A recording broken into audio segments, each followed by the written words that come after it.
Mas essa história começou, eu trabalhava no Peter Brand Brigham Hospital, hoje chama Brigham Women's Hospital, e eu estava com outro colega médico no corredor e eu vi um anúncio. Certo. O casal Barreto ia fazer uma apresentação sobre programação neurolinguística. Aí eu perguntei para esse outro médico americano, o que é isso? Ele falou, não tenho a menor ideia. E eu fui professor de neuroanatomia e neurofisiologia 5 anos na faculdade de medicina. Aí programação neurolinguística. Aí eu pensei, o neuro eu tenho, está faltando a linguística. Aí eu fui assistir o casal Barreto e aquilo caiu exatamente, porque eu já tinha o substrato anátomo-fisiológico. Faltava só o componente linguístico. Entendi. E aí começou a história. À medida que você cresce no escalão da vida, a coisa mais importante para você é saber se comunicar bem. O melhor médico da sua cidade não é o que sabe mais medicina, é o que se relaciona melhor com os pacientes. O melhor advogado, mais famoso da sua cidade, não é aquele que conhece mais leis, é aquele que se relaciona melhor com os clientes, com os jurados, com os juízes. À medida que você aprende a se comunicar melhor, o seu valor no mercado aumenta. Mas não é só isso, não. Você também tem que aprender a comunicar com você mesmo. Porque você há de convir que você começou a assistir aí e tem uma conversa aí dentro da sua cabeça. Você está perguntando que conversa? Essa que está perguntando que conversa. À medida que eu vou falando aqui, você vai criando um diálogo interno. E esse diálogo interno lhe acompanha o tempo todo. Eu pergunto para você, você tem um amigo ou um crítico que você carrega dentro da cabeça? Porque tem gente que tem um crítico, ele está sempre criticando ele mesmo. E agora, se você tiver uma voz amiga que vai te estimulando, faz toda a diferença. E isso não é nada mais, nada menos do que a chamada comunicação intrapessoal. É de você para com você. Isso interfere, inclusive, na sua saúde. E tem a chamada comunicação interpessoal, que é de você para com os outros. Então, à medida que nós estudamos isso, nós vamos melhorar tanto a comunicação intrapessoal quanto a interpessoal. E com isso, o seu valor no mercado vai aumentar.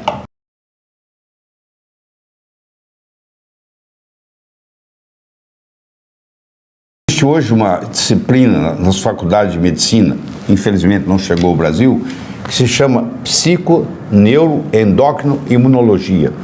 Então, tudo está ligado. O meu psiquismo vai interferir no meu sistema imunológico. E o meu psiquismo é comandado pelo meu pensamento. E o meu pensamento é nada mais, nada menos, é um fenômeno eletroquímico, mas nada mais, nada menos, o modo como eu converso comigo mesmo. Qual é o meu self-talk? Como é que eu cuido de mim? Se eu pudesse aumentar essa voz que tem na minha cabeça, eu estaria elogiando a mim mesmo, eu estaria criticando a mim mesmo. Qual a relação que você tem com essa voz? E isso, às vezes, a pessoa está notando pela primeira vez. Ela está tão no automático, um peixe que nunca saiu da água, ele não sabe que ele vive na água. Ele só vai saber que ele vive na água se alguém tirá-lo da água. Uma pessoa que está acostumada com self-talk negativo, um diálogo interno negativo, a vida inteira, essa pessoa não está consciente que ela tem esse diálogo interno negativo. E é uma descoberta. No momento que você tem uma tecla no computador que diz cancela. Na hora que vem um diálogo interno negativo, você cancela e substitui aquilo por um positivo. Quando eu escrevi o meu livro Sucesso Não Ocorre Por Acaso, que hoje está traduzido para 9 idiomas, presente em mais de 40 países, eu estudei profundamente sucesso como uma ciência. Do mesmo modo que você aprende física, que você aprende química, que você aprende biologia, você pode aprender a ser bem-sucedido na vida. Não é ter sucesso, não. É ser bem-sucedido. É diferente. Eu posso ter um cantor que tem sucesso como cantor, mas você vai ver a vida dele pessoal, tá uma bagunça. Eu posso ter um jogador de futebol que joga muito bem, que é bem-sucedido no futebol, que tem sucesso no futebol. Quando eu falo bem-sucedido, é o completo, entendeu? É o somatório da ópera. Entendi. Entendeu? Então, para você ser bem-sucedido na vida, você precisa de 6 ingredientes. Do mesmo modo que você não faz um bolo só com farinha, nem só com manteiga, nem só com ovos, apesar de cada um desses ingredientes ser necessário, porém não suficiente, a mesma coisa acontece com ser bem-sucedido. Eu preciso de uma boa autoestima e eu tenho uma ótima notícia para você. A sua autoimagem, ela não é construída de cimento, ela não é construída de aço, ela é construída de linguagem. Do mesmo modo que ela foi construída linguisticamente, ela pode ser reconstruída linguisticamente. Segundo é a sua habilidade de se comunicar, que nós vamos discutir aqui por mais de 1 hora. Terceiro é a sua habilidade em estabelecer metas e saber transformar os seus sonhos em metas e metas em realidade. Muita gente tem sonhos, mas sonho é uma coisa que não tem data. Quando você coloca uma data num sonho, ele deixa de ser sonho e passa a ser meta. E o universo começa a conspirar a seu favor. O outro ingrediente importante é a atitude. A sua atitude vai determinar a sua altitude na vida. Então, se você tem uma atitude de cortesia, de amizade, de querer o bem de todo mundo, para eu perder, para eu ganhar, você não precisa perder, a não ser que você insista, aí é problema seu. Então, essa atitude ajuda tremendamente. A dedicação ao trabalho, o único lugar que eu conheço que sucesso vem antes de trabalho é no dicionário. Sucesso eu conheço, trabalho é com T. Mas, por outro lado, trabalhar só também não resolve. O operário de fábrica trabalha a vida inteira, aposenta com salário mínimo, levanta cedo, leva a comida numa marmita, né? Só trabalhar também não interessa. E o último ingrediente, que às vezes a pessoa tem dificuldade em entender, é você ter ambição. Ambição no bom sentido. É o que o japonês chama de Kaizen, melhora contínua. Hoje melhor do que ontem, amanhã melhor do que hoje. Em 1945, Hiroshima, Nagasaki, 40% do Japão destruído pela bomba atômica. Hoje o Japão está per capita entre os 3 melhores países do mundo. O que fez o Japão semi-destruído em 1945 ser hoje uma potência mundial? Uma palavra, K-A-I-Z-E-N, Kaizen, melhora contínua. Então, a ambição que eu digo aqui é uma ambição saudável, é uma ambição de fazer o hoje melhor do que ontem, o amanhã melhor do que hoje. E isso você vai passo a passo construindo. Quando você coloca esses 6 ingredientes da receita e você dá uma pitadinha do que diferencia o profissional do amador, que é paciência e persistência, o amanhecer só vem depois da noite toda ter passado, esse sucesso imediato da noite para o dia não existe, isso é uma ilusão. Então, se eu faço uma plantação hoje, planto uma semente, amanhã não virou plantinha, ela está germinando, mas eu tenho que dar tempo ao tempo. Roma não foi construída em um dia. Mas desses todos, nós não temos tempo de discutir todos, eu gostaria de focar no aspecto da comunicação. Porque na era da agricultura, mandava no mundo quem tinha terra. Na era industrial, passou a mandar no mundo quem tinha capital, quem tinha dinheiro. Hoje a moeda mudou e muita gente não se deu conta disso ainda. A moeda hoje chama-se informação. Você é rico ou você é pobre em informação. Só que informação tem 2 características interessantes. Primeiro, é um produto altamente perecível. Ninguém está interessado em notícia de ontem. Já ficou velho. Já. E segundo, a informação só tem valor quando ela passa de um cérebro para outro. Qual o valor de uma moeda de ouro no fundo do Oceano Atlântico, onde ninguém consegue chegar lá? Não tem valor nenhum. Ela só vai ter valor quando ela estiver na mão de alguém. A informação só tem valor quando ela passa de um cérebro para outro. Não adianta o conhecimento que eu tenho aqui. É o quanto desse conhecimento que eu posso passar para você nesse período que nós estamos juntos. Eu sou capaz de fazer isso se eu fizer o uso adequado do processo de comunicação.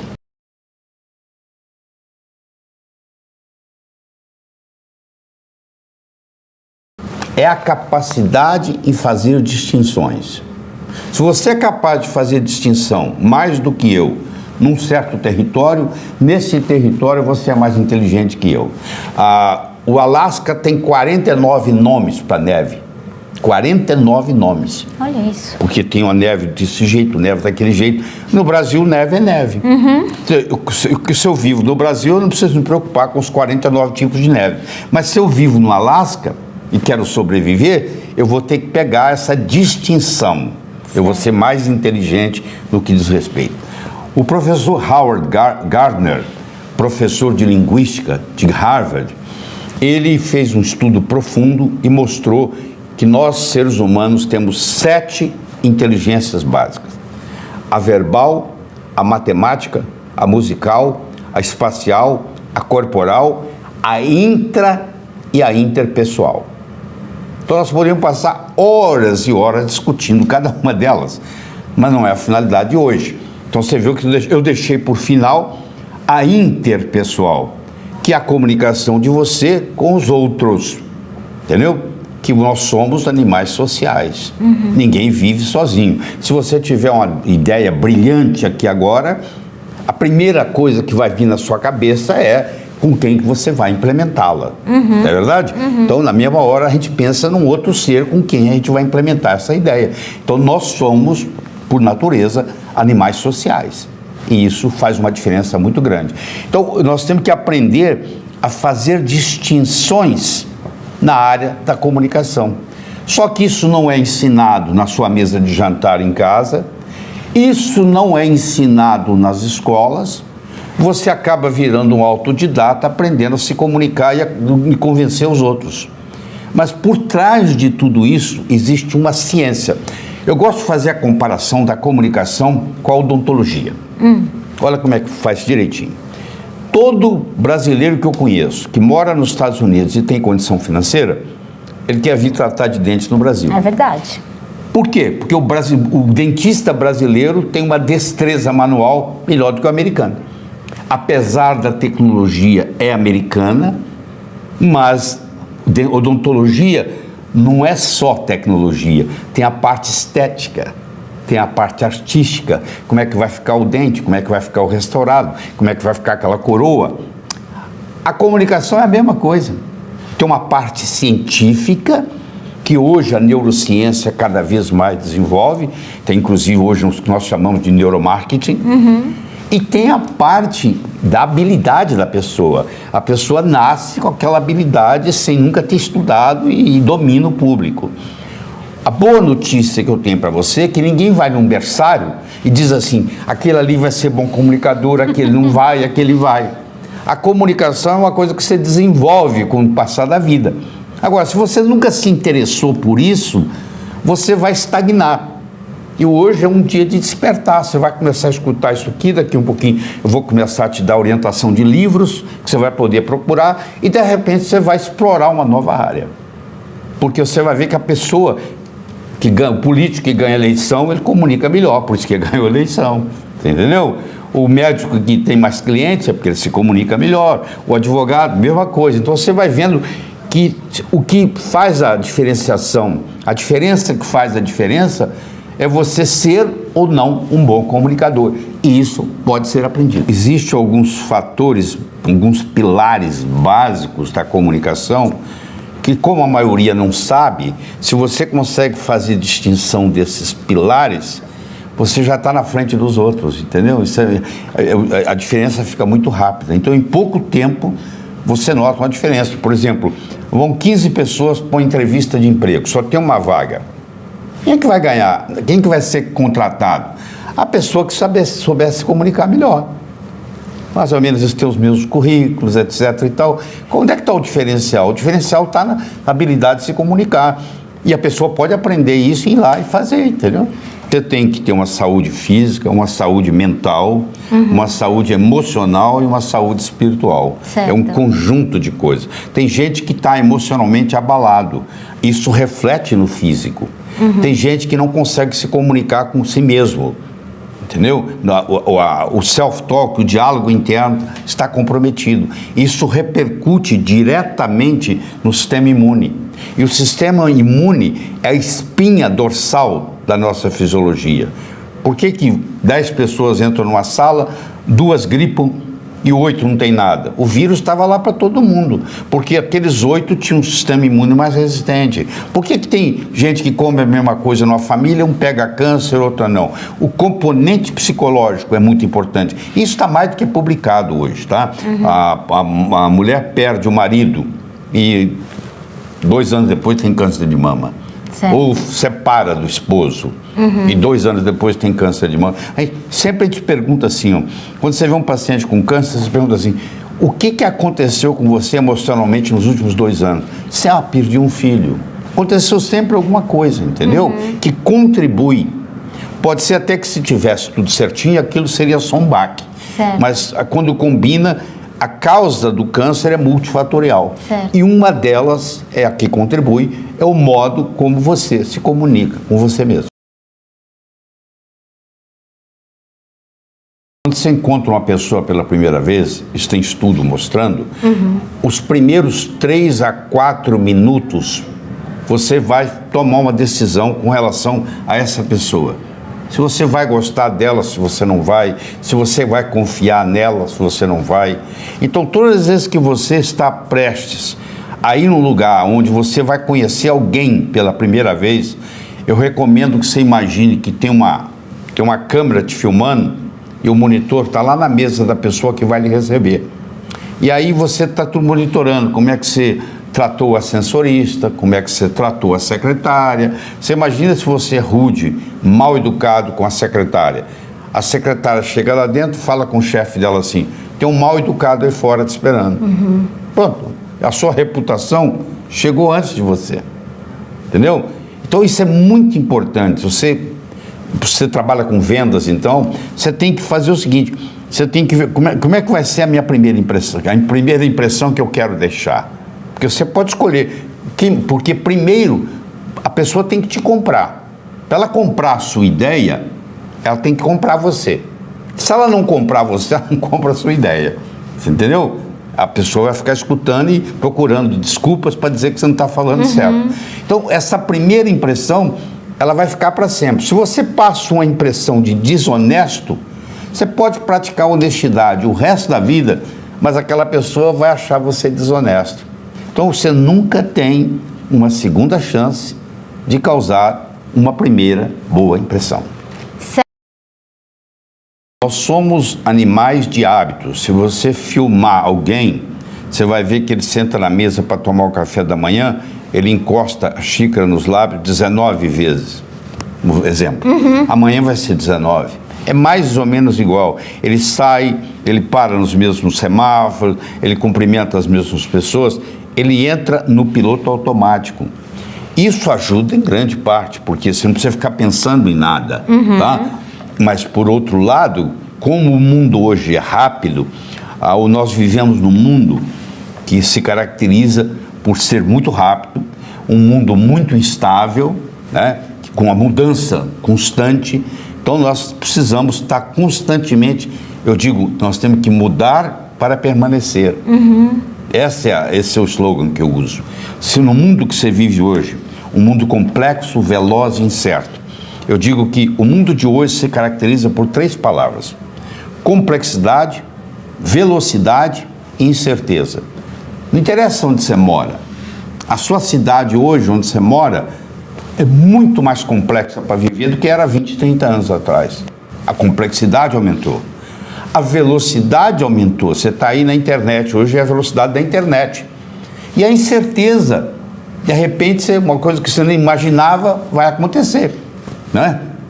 Mas quem é que previu que o muro de Berlim ia cair em 1989? De repente caiu, acabou o muro, né? O Papa acabou com o limbo. Não tinha limbo. A gente chorava porque o filho estava no limbo. Acabou o limbo, tem limbo mais.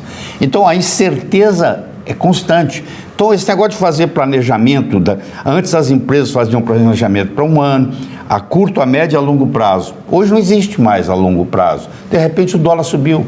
E aí todo o planejamento que você fez para o ano, com o dólar a um preço e agora está muito mais alto, aquilo não tem significado nenhum. Eu tenho que estar sempre criando e ajustando, o tempo todo. Certo. Isso muda o modus operandi.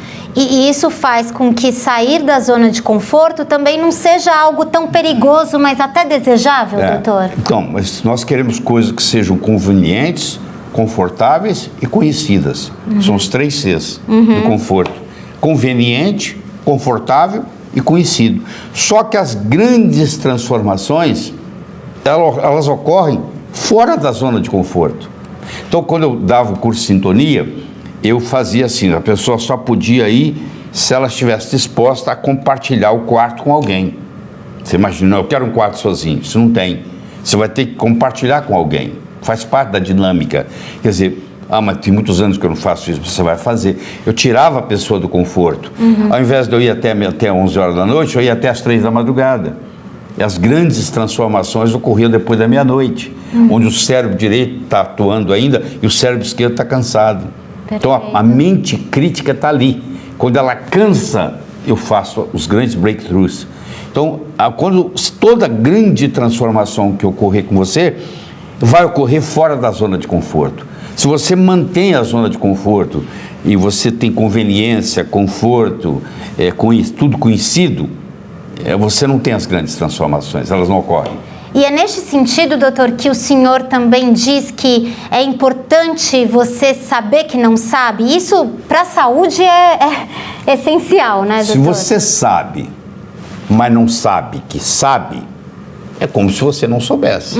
Concorda? Não tem aquela Coralina que aos 76 anos de idade virou escritora? É verdade. Né? Cora Coralina? Ela não sabia que ela era escritora até os 76 anos, quando ela lançou o primeiro livro. Tem um pintor que ele vai descobrir aos 80 anos que ele sabe pintar. Mas se ele sabe pintar, mas ele não sabe que sabe, é como se não soubesse. Então, quando você descobre algo que você pode fazer, é um renascimento, é um rebirthing. Você, poxa, finalmente eu descobri. Eu ensino as pessoas a levar para perto na hora que ela vai dormir, ela leva um copo d'água e ela faz a chamada técnica do copo d'água. Ela pergunta assim, porque assim, o nosso cérebro funciona assim.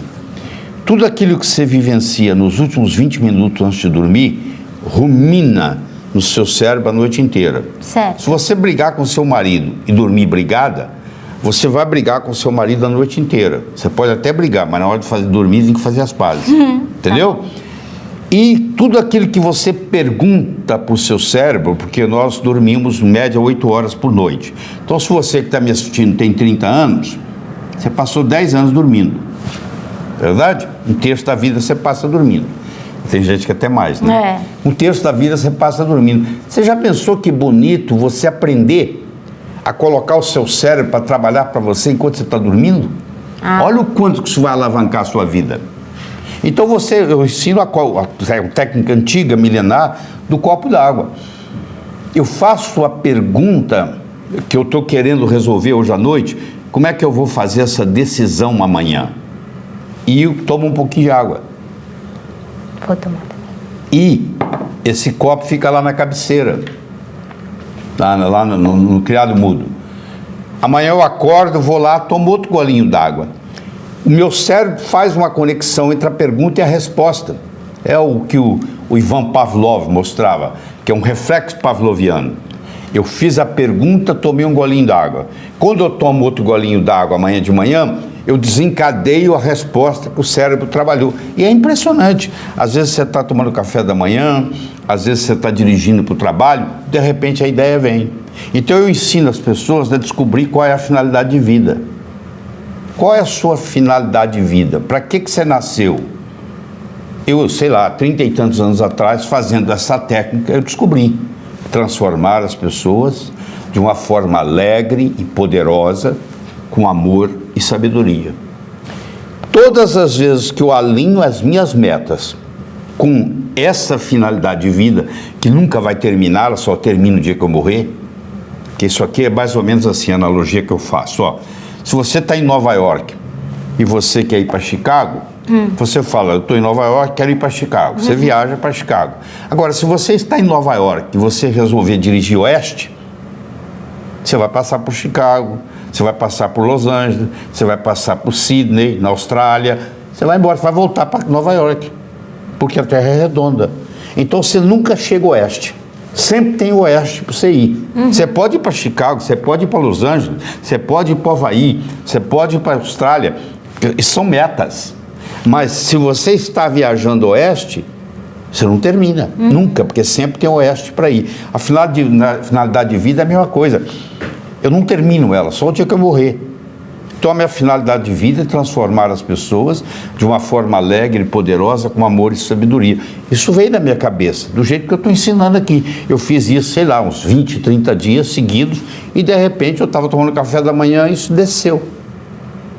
Quer dizer, o meu cérebro, o meu inconsciente respondeu. Quando eu passo a trabalhar, primeiro você deixa de trabalhar, porque não é trabalho mais.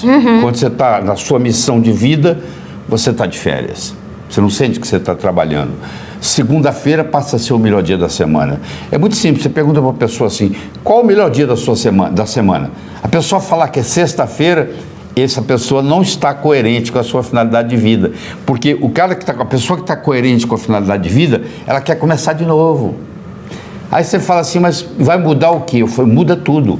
Eu pego um obstetra que está fazendo parto a vida inteira, fazendo parto, de repente ele descobre que a finalidade de vida dele é trazer vida para o mundo. O próximo parto que ele faz já tem um significado diferente. Eu vou usar um exemplo mais simples. Você que está aí me assistindo, você está interessado num joguinho que tem uma bolinha que eu jogo para aí, você joga para mim. Eu jogo para você, você joga para mim. Eu jogo para você, você joga para mim. Está começando a ficar chato, não está? E se eu chamar esse jogo de tênis? Mudou, né? Aquela bolinha que vai para lá, para cá, enquanto eu estou falando dela para lá e para cá, ela não tem muito valor para você. Mas na hora que eu chamei de tênis, tem milhões de dólares por trás, tem um marketing por trás, mudou tudo. E é a mesma bolinha indo para lá e para cá, mas agora não é bolinha mais, é tênis. Quando você descobre a sua finalidade de vida, acontece isso. Uma coisa que parecia corriqueira, de repente ela tem um significado totalmente diferente. E realmente, primeiro, você para de envelhecer, sua saúde fica muito boa, obrigado. Você nunca mais vai ter problema financeiro na sua vida, desaparece do seu universo físico, e você começa a contribuir para a humanidade, que é o que está todo mundo aqui. O Teilhard de Chardin, o teólogo jesuíta francês, ele dizia assim, nós não somos seres humanos tendo uma experiência espiritual, somos sim seres espirituais tendo uma experiência humana. Nós não somos daqui, nós estamos passando uma temporada aqui, não é verdade? É isso mesmo. Primeiro, linguagem, a gente tem a impressão que linguagem descreve realidade, mas não é bem assim. Linguagem cria a realidade. Você nunca vai encontrar um cachorro triste porque esqueceram o dia do aniversário dele. Ele não tem linguagem para criar esse problema. Agora, se você esquece o dia do seu casamento, a sua mulher, o seu marido vai ficar muito chateado. Isso é linguagem. Você vai ver que os nossos problemas, 99,9% deles, são linguísticos. A linguagem, ela pode gerar ou não ação. As pessoas bem-sucedidas, elas usam uma linguagem que gera ação. As pessoas que não têm o sucesso almejado, elas usam uma linguagem que não gera ação. Eu vou dar um exemplo para você. Você imagina, eu começo um discurso e digo assim, eu gostaria de agradecer. Até agora, não aconteceu nada. Se eu disse que eu gostaria de agradecer, ainda não surgiu o agradecimento. Agora, se eu começo a falar e digo assim, eu agradeço. Olha só, na hora que eu coloquei o verbo eu agradeço, aconteceu um agradecimento. Na hora que eu falo eu gostaria de agradecer, não aconteceu nada. Então aquela pessoa que consegue fazer tudo, aquela pessoa que todo mundo quer estar por perto, aquela pessoa que está constantemente gerando ação, se você prestar atenção, a linguagem dela é diferente. Ela usa o verbo de uma forma diferente.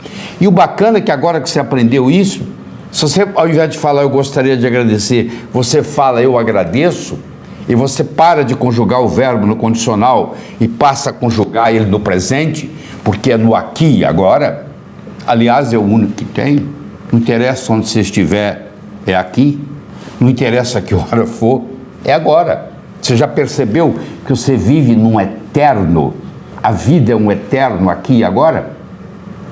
É onde e quando? Onde? Aqui. Quando? Agora. Daqui 20 minutos eu vou estar em outro lugar. Onde? Aqui. Quando? Agora. Você nunca saiu do aqui e agora. Aliás, quando você permanece no aqui e agora, você está vivendo. Porque o passado já passou e o futuro ainda não chegou. Só existe para você o presente. Por isso que chama presente. É um presente de Deus. É você saber viver o momento. Quando você aprende a viver o aqui e agora, você está feliz. Você só tem felicidade disponível quando você aprende a viver o momento. Estou aqui agora. Se eu estou no celular e estou conversando, eu não estou fazendo nenhuma coisa nem outra. As pessoas hoje não conseguem mais viver o momento. Está aqui, eu estou aqui com você. Ó. O celular está desligado, eu estou aqui. Ó. Aqui agora, junto com você. Esse momento é eterno. Então as pessoas, quando estão felizes, elas estão no aqui e agora. Eu quero ser feliz. Isso não existe, querido. Esse é no dia que depois que você morrer, você for para o céu. Nós vivemos num planeta chamado Terra. Aqui você vai estar aqui para enfrentar problemas. Você não pode ser feliz, isso não existe aqui. Você pode estar feliz a maior parte do tempo, se você aprender a usar a linguagem para viver o aqui e agora. Captou? Sempre você deve ter conhecido gente que está sempre em outro lugar. Ela está aqui, está olhando no relógio, está não sei o quê, está no celular. Ela nunca está onde ela está. Como é que ela pode ser feliz? A felicidade só acomoda quando você vive plenamente o aqui e agora. Chamou poder do agora. Entendi. Isso não é ensinado na escola, entendeu? Não. Ansiedade é um sentimento do futuro. Culpa é um sentimento do passado. Você não se sente culpado de ter assassinado seu vizinho. Você não fez isso ainda, entendeu? Então não tem jeito de ter culpa de uma coisa que você ainda não fez. Certo. Então culpa é uma coisa do passado. Certo. Se você não fez, não tem jeito. E ansiedade é uma coisa do futuro. Você não está ansiosa por aquela apresentação que você fez semana passada. Não. Então, você vê o seguinte, se você está ansioso é porque você está no futuro. Se você está culpado é porque você está no passado. Quando você está no aqui e agora, não existe ansiedade e não existe culpa. Perfeito. E a linguagem é que faz isso. Nós somos animais linguísticos.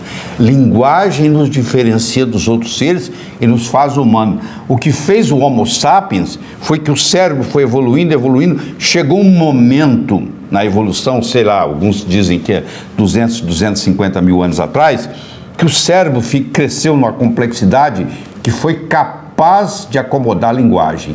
Linguagem nos faz humanos. Nós somos animais linguísticos. E através da linguagem, nós criamos a nossa realidade. Então, se você souber trabalhar linguisticamente, você cria a sua realidade desejável. Semelhante atrai semelhante. Você quer ver? A água vai correr para onde? Para o esgoto. O esgoto vai correr para onde? Para o rio. O rio vai correr para onde? Para o mar. Você vê que para onde vai a água? Vai buscar a água. Você acha que ódio vai para quem? Para quem tem ódio. Você acha que amor vai para quem? Para quem tem amor. Então, a tendência do semelhante a atrair semelhante é muito grande. Então, olha que interessante. E existe uma regra chamada regra de ouro, que na realidade, na minha opinião, ela é extremamente furada. Primeiro que essa regra não está na Bíblia. Tá? Alguém diz, isso é bíblico. Não é. Você já deve ter escutado, mas não é bíblico. Que diz assim, faça aos outros o que você gostaria que fosse feito a você. Isso é a maior mentira que eu conheço. Se eu convidar você para jantar na minha casa, eu não vou lhe servir meu prato favorito. Pode ser que você não coma. Eu vou saber o que você gosta. Então, a verdadeira comunicação é fazer aos outros o que os outros gostariam que fosse feito a eles. Cada um é diferente. O meu gosto é diferente do seu. O meu prato favorito não necessariamente vai ser uma coisa que vai te agradar. Se eu quero agradar você, Eu vou procurar saber qual o seu prato favorito. E o dia que você for jantar na minha casa, eu vou lhe oferecer o meu prato favorito. Então isso acontece em todo lugar. Quando você encontra uma pessoa, tem pessoa que aperta a mão com força, tem a pessoa que aperta a mão devagar.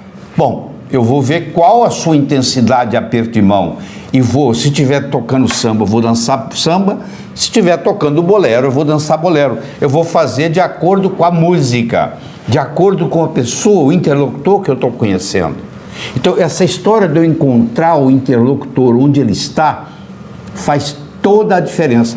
Claro que para eu fazer isso, eu preciso de uma certa flexibilidade comportamental. Mas aí é que está a diferença, que faz a diferença. Somos julgados por 4 coisas. Nós somos julgados pelo que nós fazemos. Você pode ir numa festa, você pode marcar no relógio, você começou a conversar com um estranho, você pode marcar no relógio que não vai demorar 10 minutos, a pessoa vai te perguntar, o que você faz na vida? Verdade? É isso. Então eu quero pôr a seguinte situação aqui para os nossos telespectadores. Olha só, eu tenho 2 pedreiros, um trabalhando ao lado do outro, na mesma construção. Eu chego perto do primeiro pedreiro e pergunto assim, o que você faz na vida? Ele fala, eu sou pedreiro. Eu coloco um tijolo em cima do outro. Eu chego perto do segundo pedreiro e pergunto, o que você faz na vida? Ele fala, eu sou pedreiro. O que você está fazendo? Eu estou construindo o Maracanã, é um dos maiores estádios de futebol do mundo, que vai ficar aqui para a posteridade. Olha a diferença. O pedreiro que vê um tijolo em cima do outro, pode passar 20 anos, ele vai continuar colocando um tijolo em cima do outro, ele é pedreiro. O que está construindo o Maracanã, eu posso te garantir que logo, logo ele vai abrir uma construtora. Ele não vai ficar colocando tijolo. A visão dele é construir Maracanã e não colocar um tijolo em cima do outro. Então, o modo como você descreve o que você faz muita diferença. Então, você pergunta para mim o que eu faço. Eu falo, eu transformo pessoas de uma forma alegre e poderosa, com amor e sabedoria. Não é a mesma coisa que fazer uma palestra. O cara que faz palestra, ele é palestrante. Eu tenho um papel transformador. Isso agrega valor ao meu trabalho. Então, se você quiser agregar mais valor ao seu trabalho, faz toda a diferença. Eu me lembro que eu estava dando um curso, eu perguntei para um indivíduo assim, o que você faz na vida? Ele falou, eu vendo bateria de automóvel. Aí ele assistiu essa parte que você está assistindo agora. Quando chegou na hora do intervalo, ele foi até a minha mesa de autógrafo e disse assim, doutor Lair, me pergunta de novo o que eu faço na vida. Falei, o que você faz na vida? Eu ilumino o mundo. Olha que bonito. Olha que bonito. Quer dizer, ele vendia bateria para automóvel, ele passou a iluminar o mundo, ele vai ganhar mais dinheiro. Porque iluminar o mundo agrega muito mais valor e tem um efeito metafórico muito maior do que vender bateria de automóvel.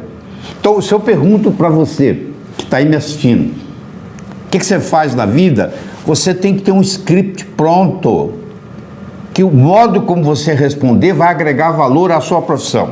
Nós somos julgados pelo que nós fazemos. Nós somos julgados pela nossa aparência. Bateu a campainha, você abriu a porta, é um cara de batina preta, colarinho branco, uma Bíblia debaixo do braço. Até que se prove o contrário, você pensa que ele é padre.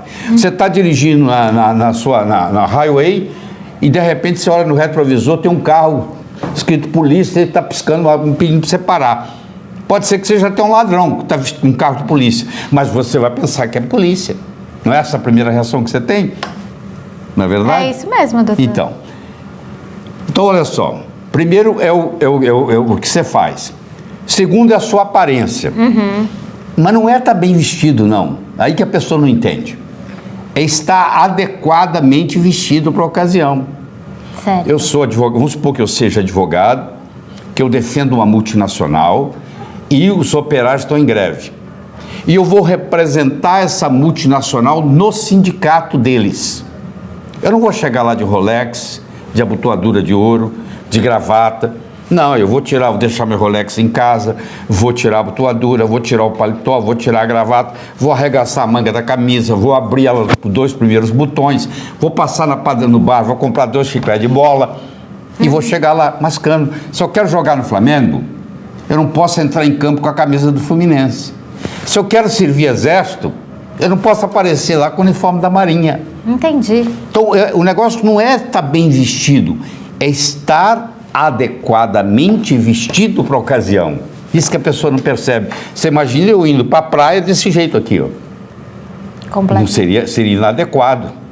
Então, nós somos julgados pelo que nós fazemos, somos julgados pela nossa aparência, somos julgados pelo que nós falamos. Enquanto você não falou nada, ninguém sabe se você é inteligente ou deixa de ser.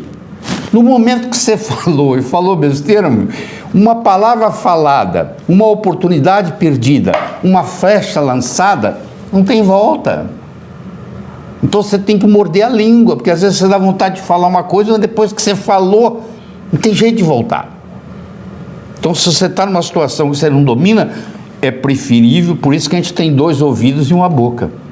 Nós somos feitos mais para escutar do que para falar. Mas deixa eu complementar o seguinte, eu falei que são 4, né? Isso. Eles estão me cobrando lá o 4. Aqui também. O primeiro é o que você faz, te pergunta o que você faz. Segundo é a sua aparência.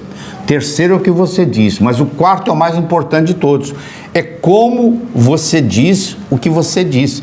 Eu posso trazer alguém aqui que fale o mesmo vocabulário que eu estou falando.